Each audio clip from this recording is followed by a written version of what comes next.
Bonjour, bonjour à toutes, bonjour à tous. C'est avec plaisir que je vous retrouve dans le cadre de ce podcast afin d'évoquer les énergies de la prochaine nouvelle lune qui se déroulera dans le signe du Verseau. Donc, comme vous voyez ici, lune soleil à 20 degrés 41 minutes d'arc du signe du Verseau. Dans ce signe de nouvelle lune, nous avons aussi Mercure à 7 degrés et puis Pluton, comme vous savez, qui a fait son entrée dans le signe du Verseau. Planète maîtresse du Verseau, Uranus, qui est reparti en marche directe le 27 janvier.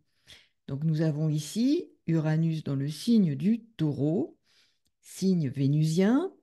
Nous avons Uranus à 19 degrés 10 minutes d'arc du signe du Taureau et Jupiter qui avance, toujours dans le signe du Taureau, pour dans quelques semaines faire une conjonction exacte à Uranus, donc le 21 avril.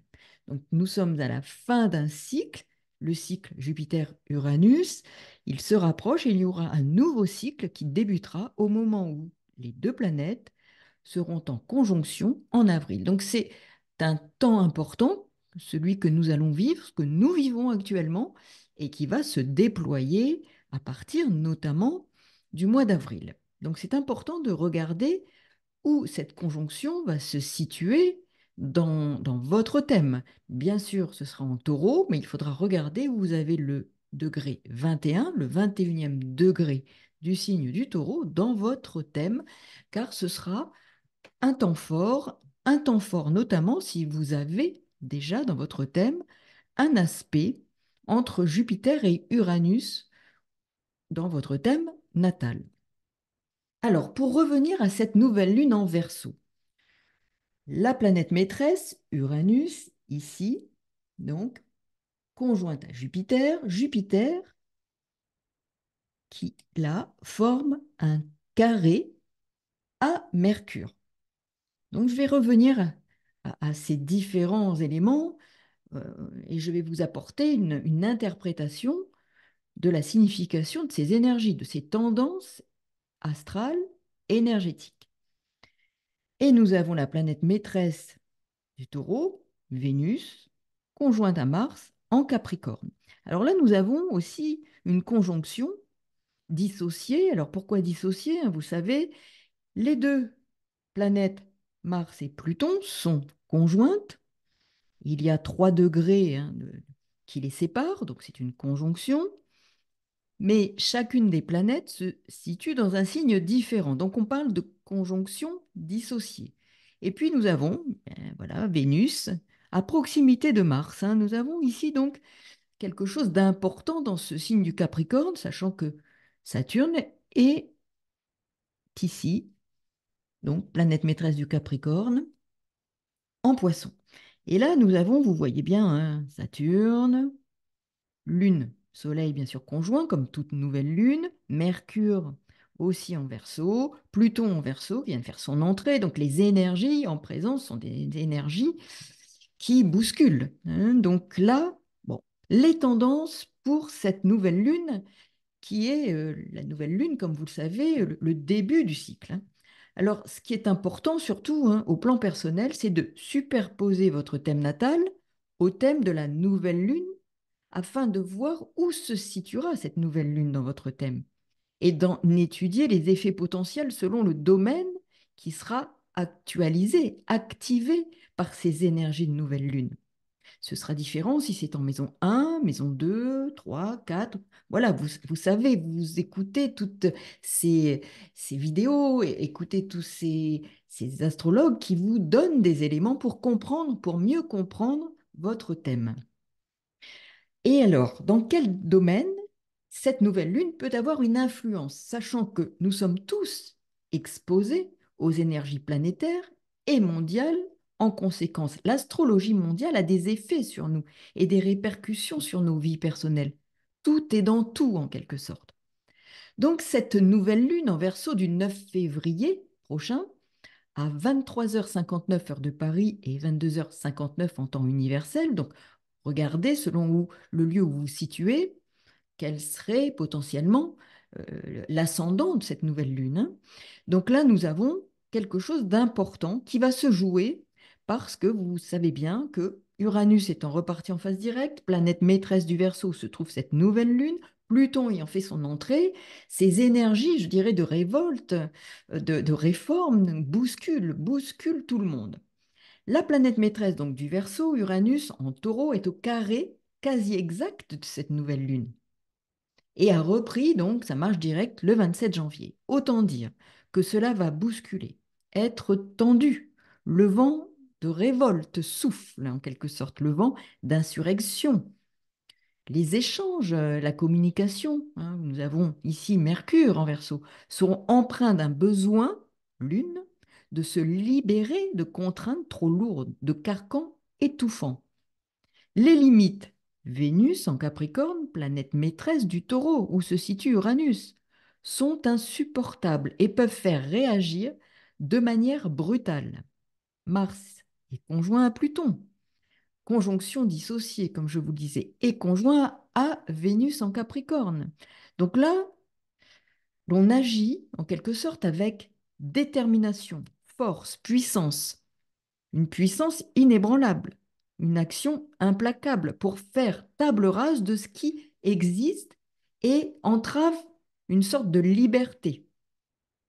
Une liberté au sens large, mais aussi, je dirais, au sens de certaines particularités, puisque Vénus, planète maîtresse du Taureau, se trouve conjointe à, à Mars et Pluton, faire table rase de quelque chose qui est peut-être en lien avec ce que nous connaissons actuellement, hein, en France notamment, hein, les problèmes liés aux revendications des agriculteurs, au monde paysan, hein. Donc, entrave à une liberté, à une indépendance. On voit ici combien cela peut faire écho, en effet, à cette révolte. Uranus marche direct en Taureau, Vénus en Capricorne, conjointe à Mars et Pluton.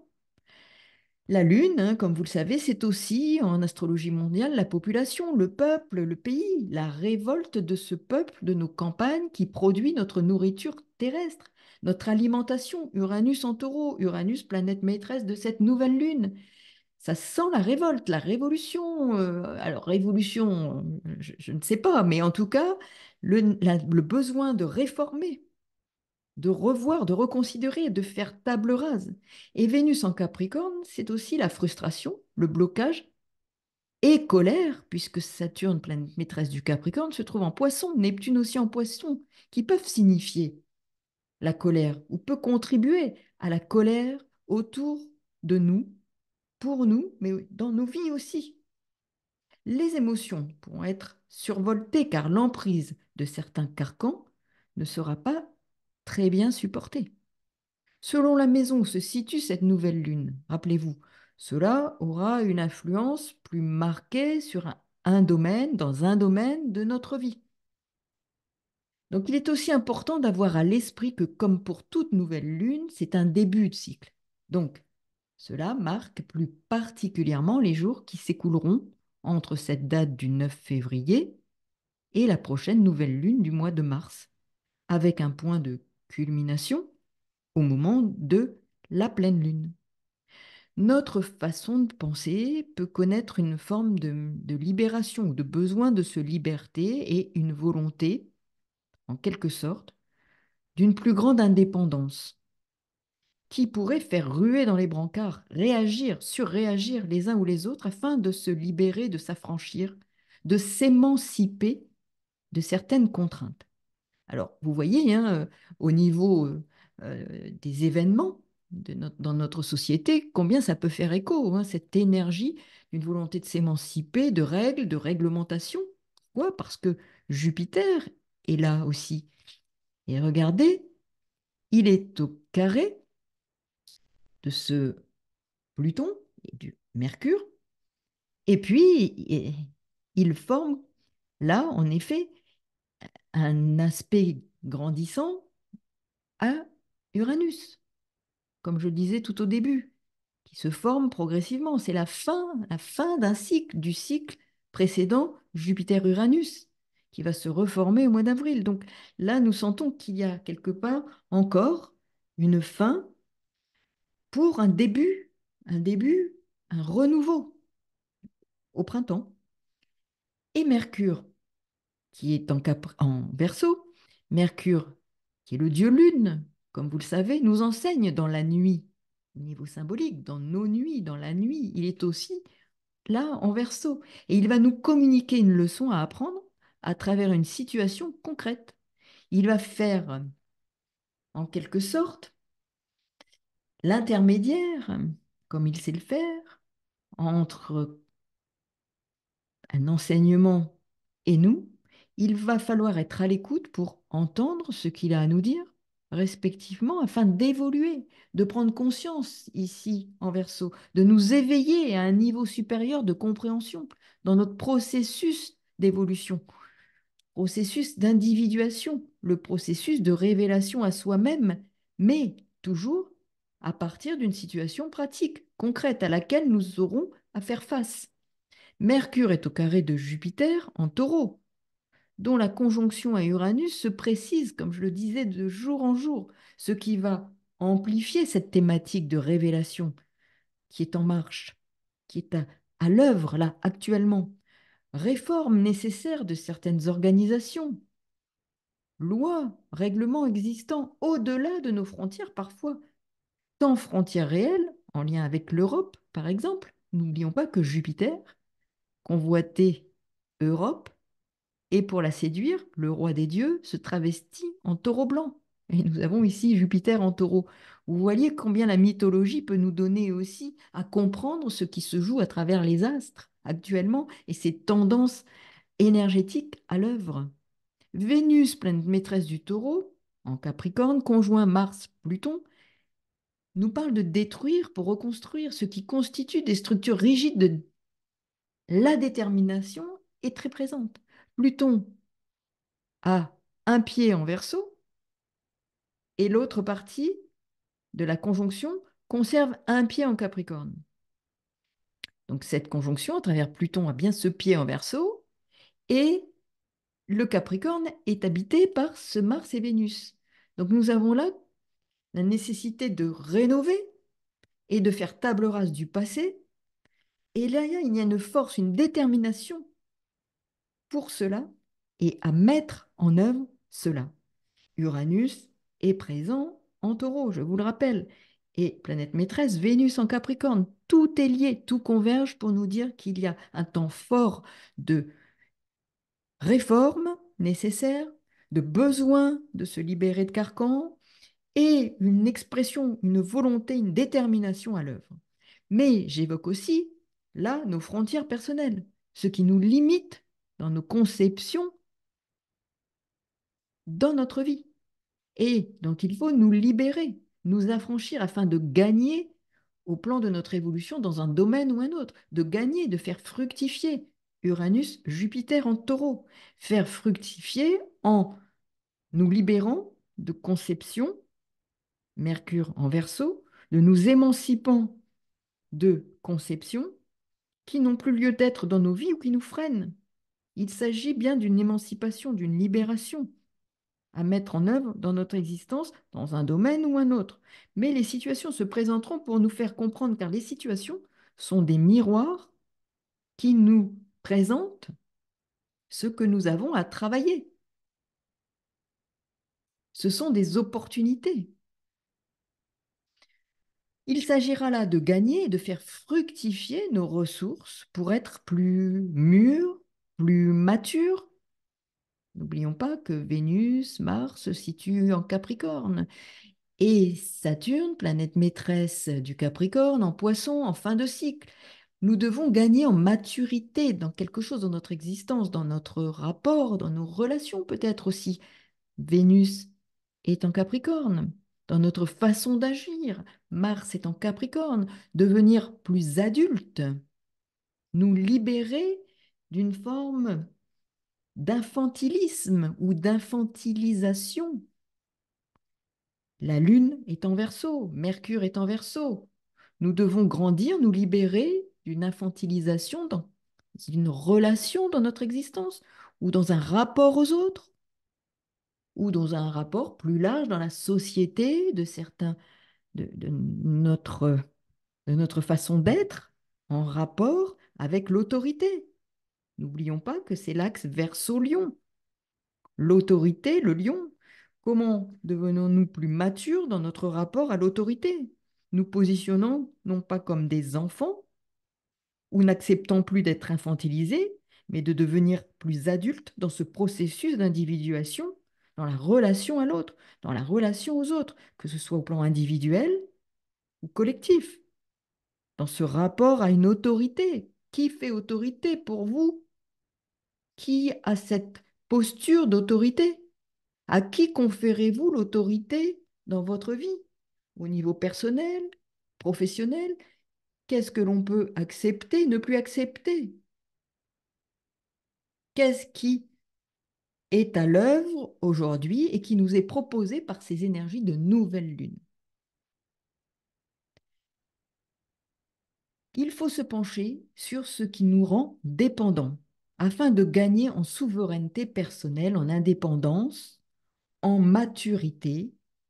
Donc, c'est un enjeu majeur que nous propose cette nouvelle lune, un défi, comme si cette nouvelle lune nous offrait une occasion d'en finir avec une forme de lourdeur, d'emprise, d'infantilisation, d'esclavage, de dépendance. Vous voyez toutes ces choses qui nous contraignent, mais qui n'ont plus lieu d'être, où il y a quelque chose qui est devenu obsolète, qui pourri en quelque sorte. N'oublions pas que nous sommes aussi avec Jupiter et Uranus dans l'axe Taureau-Scorpion et Pluton-Mars, les deux planètes maîtresses du Scorpion, sont conjointes. L'une, comme je le disais, hein, un des pieds de cette conjonction Pluton en Verseau et Mars en Capricorne. Il s'agit bien d'agir pour se débarrasser de quelque chose d'ancien qui pourrit et qui doit en même temps nous faire renaître de nos cendres, renaître à autre chose, à une étape, ou naître, sinon renaître, naître à une étape d'évolution personnelle en faisant fructifier nos ressources intérieures et nous rendant plus autonomes. Autonomes. Alors on voit bien, hein, pour ce qui se passe pour notre monde agricole, c'est défendre l'autonomie d'un pays en matière alimentaire, par exemple. Ne plus être soumis à des règles, des règlements. Jupiter, à l'extérieur, hors des frontières, l'Europe. Et puis pour nous, ne plus être souverain dans notre monde intérieur, ne pas être infantilisé par des attitudes des uns ou des autres, nous rendre dépendants, nous rendre indépendants, nous affranchir de certaines règles qui ne sont pas bonnes pour notre évolution personnelle. Regardez dans quel domaine cela va fonctionner pour vous dans votre thème. Nous allons être confrontés à des situations qui vont nous mettre en évidence certains comportements d'autres personnes ou les nôtres afin de nous affranchir, de prendre conscience de ce qui freine notre besoin d'exister libre de lourdeur, de contraintes, d'entraves en tout genre. Se rendre compte, prendre conscience de ce qui nous bloque au quotidien dans l'affirmation de notre potentiel personnel.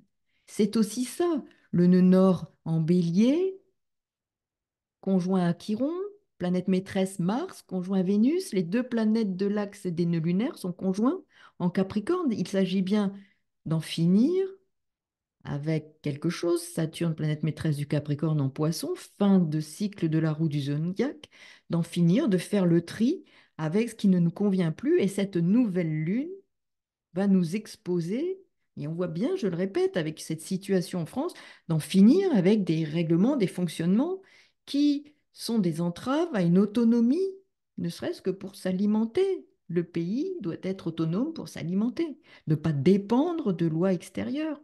Donc là, nous avons aussi nous-mêmes, au plan personnel, à voir ce que cela signifie pour nous, dans notre existence.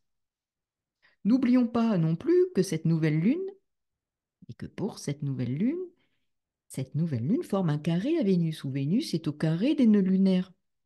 Quelle est la planète maîtresse du nœud sud? Vénus. Que le nœud nord est exactement conjoint aussi, lui, à Chiron. Mars, planète maîtresse, donc de Chiron et du nœud nord, puisque Mars est la planète maîtresse du bélier.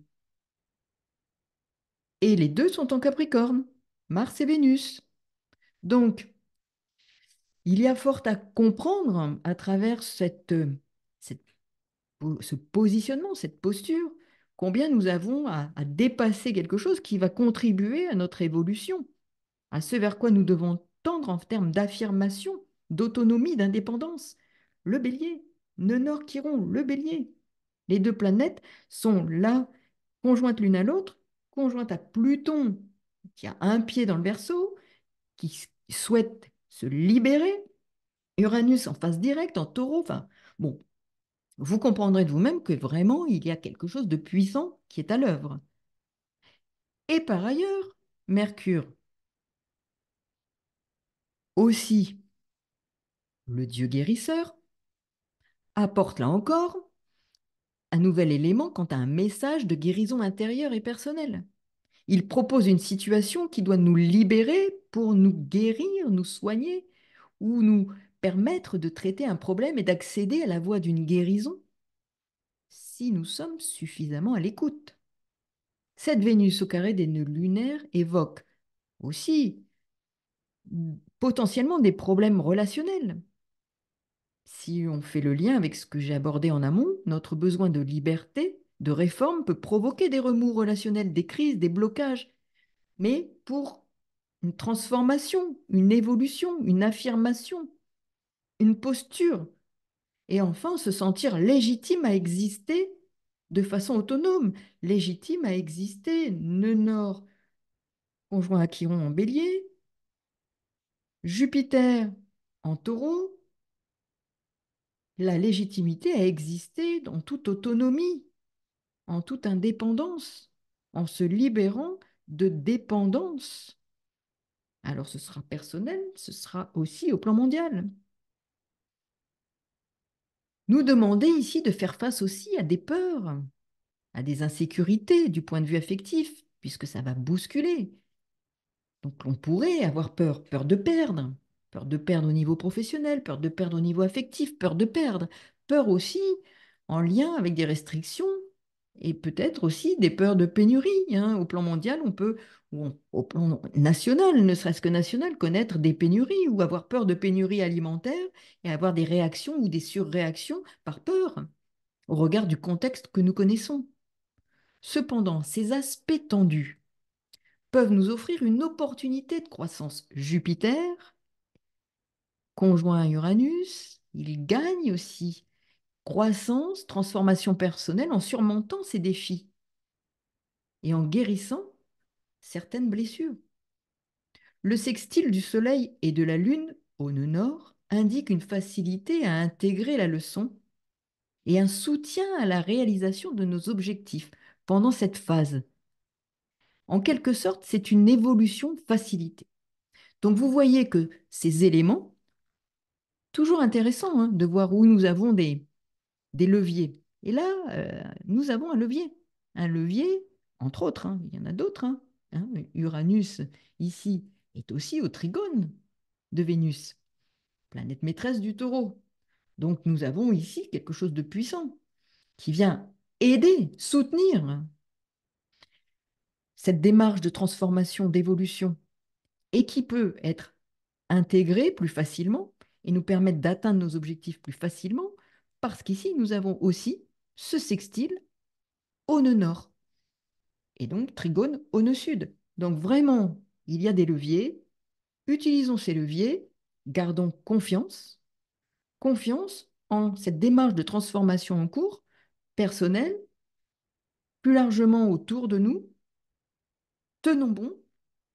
La persévérance est nécessaire, mais nous avons des leviers pour parvenir à cette plus grande autonomie personnelle, à cette plus grande indépendance, cette libération pour accéder à une phase plus mature, à moins d'infantilisation dans nos relations potentiellement, quelque chose de légitime qui nous demande d'exercer une plus grande légitimité dans nos choix. N'oublions pas, nœud nord Chiron en bélier, d'exercer une plus grande légitimité dans nos décisions de façon plus mature, avec un soutien dans la réalisation de nos objectifs. Voilà une nouvelle lune pleine de promesses. Si vous souhaitez des éléments concernant des informations ou une guidance astrale concernant votre thème, vous avez sous la vidéo l'adresse mail où vous pouvez demander une étude de votre thème ou des tendances à venir. Donc, je vous souhaite une bonne nouvelle lune, une belle lunaison et à très bientôt pour de nouvelles aventures astrales.